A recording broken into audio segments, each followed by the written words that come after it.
Here we have a line segment, OMG, where M is the midpoint of OMG. We're given the information that OM is equal to 4x plus 18 and MG is equal to 6x minus 4, and M is provided as the midpoint. So all we have to do here is just know the terminology of M being midpoint and what happens if we have a midpoint. Midpoint bisects a segment into two congruent segments. So we know that OM is going to be equal to MG. And we're provided OM is 4x plus 18 and MG is 6x minus 4.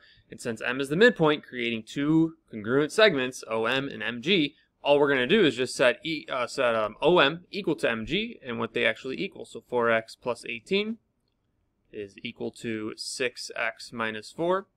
And then from here, it's just solving equations. So if you're in a geometry class looking at this video, you'll notice that in geometry, it's a lot of algebra embedded into the geometry. So if you want to focus your study time and if you're struggling with it, just make sure you know terminology like midpoint, bisecting, like those kind of key pieces of information that will lead you into what to do. Knowing the midpoint, knowing that that bisects a segment into two congruent segments, then the rest is solving equations. So let's go ahead and solve this. I'm going to subtract 4x from both sides.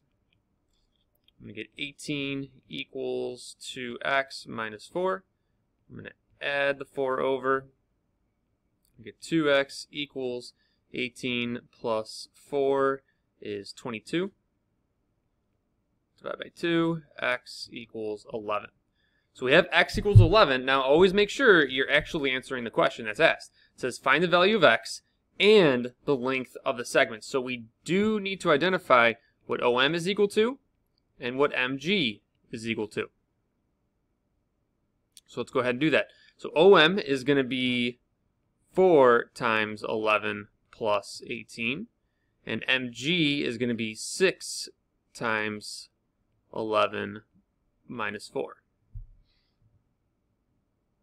And a really nice way to check your work here is solve for these two. So I'm going to go under this. OM is equal to 4 times 11 is 44. And I don't want to make any silly mistakes, so that should be 62. Nice way to check your work. What do we know? OM and MG should be equal, right? They should be equal to one another. So these two numbers should be the same. So if you go in and calculate MG, what do you get for MG? MG is 66 minus 4. 66 minus 4 is, in fact, 62. So we're good.